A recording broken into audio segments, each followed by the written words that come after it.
Selanjutnya adalah perubahan teknologi dan pemerintahan.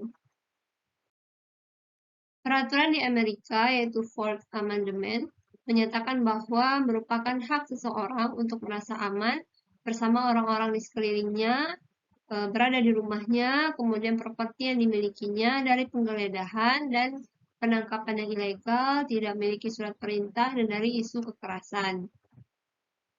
Namun, dengan tingginya perkembangan teknologi komunikasi, teknologi pengintai, kemudian mobile device, dan juga database yang masif, maka kebijakan pemerintah dan keputusan pengadilan akan terpengaruhi dalam proses pengumpulan informasi. Pada saat penggunaan telepon masih marak, orang-orang melakukan penyadapan melalui telepon tersebut, walaupun penyadapan masih menjadi suatu perdebatan.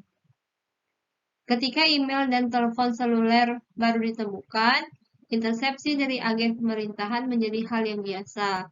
Menguping melalui telepon seluler merupakan kegiatan yang populer pada tahun 1980-an. Penyadapan percakapan telepon seluler pada politisi dan selebriti juga populer pada saat itu.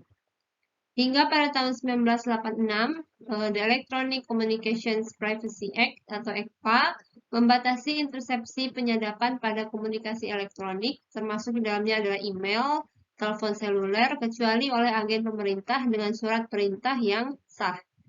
Dan hingga saat ini, ekspektasi privasi masih menjadi sentral dari keputusan pengadilan tersebut. Seorang polisi dapat menggeledah orang yang telah ditangkap seperti penjahat yang telah ditangkap tanpa adanya surat perintah penggeledahan dan memeriksa properti pribadi orang tersebut, misalnya dalam saku atau dalam jangkauannya. Alasannya adalah untuk menggeledah atau menemukan dan mengambil senjata untuk mencegah orang tersebut menyembunyikan atau menghilangkan barang bukti. Namun, apakah surat penggeledahan dibutuhkan sebelum polisi mencari konten dalam smartphone seseorang?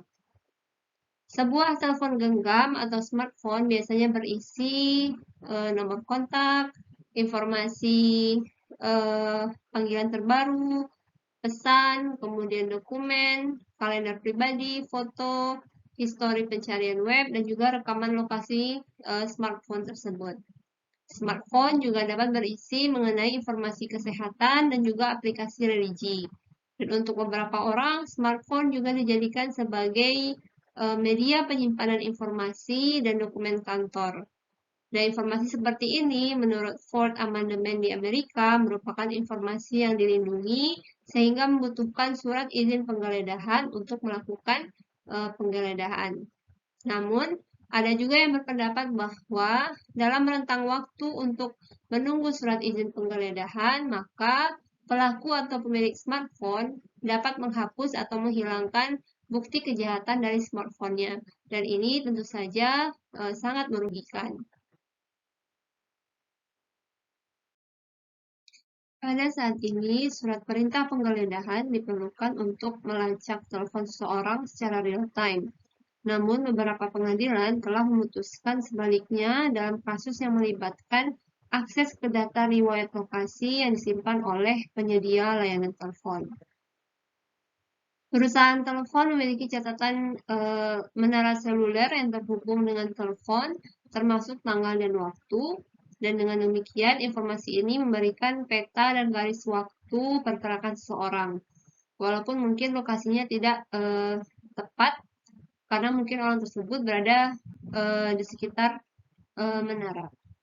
Sejauh ini, pengadilan telah memutuskan bahwa informasi ini berada dalam kategori yang sama dengan catatan bisnis lain yang dapat diakses polisi tanpa surat perintah penggeledahan, karena informasi tersebut telah dibagikan kepada perusahaan, dan demikian tidak ada ekspektasi privasi pada kasus tersebut. Non-invasive but deeply revealing. Searches merupakan ungkapan dari Julian Sanchez yang mendeskripsikan teknologi untuk penggeledahan dan deteksi. Teknologi ini dapat menggeledah rumah dan kendaraan tanpa harus ada seorang polisi yang secara fisik masuk atau membuka rumah atau kendaraan tersebut. Teknologi ini termasuk eh, contohnya particle sniffers yang mendeteksi berbagai obat terlarang dan peledak dengan menganalisa komposisi molekular dari sebuah truk misalnya, tanpa harus membuka truk tersebut. Kemudian terdapat juga thermal imaging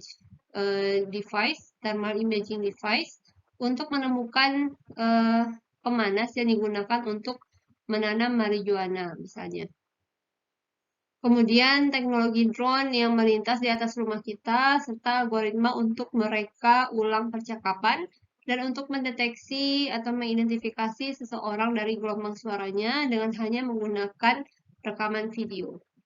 Teknologi ini tentu saja memiliki nilai untuk keamanan dan aplikasi penegak hukum, namun teknologi ini digunakan untuk pencarian acak tanpa surat perintah penggeledahan atau tanpa adanya penyebab pada orang yang tidak dicurigai.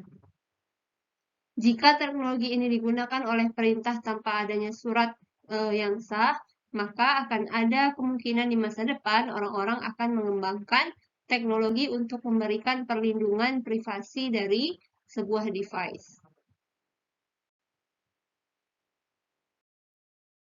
Ketika kamera pengawas hadir di tempat umum, banyak orang yang melihat fenomena tersebut sebagai ancaman privasi.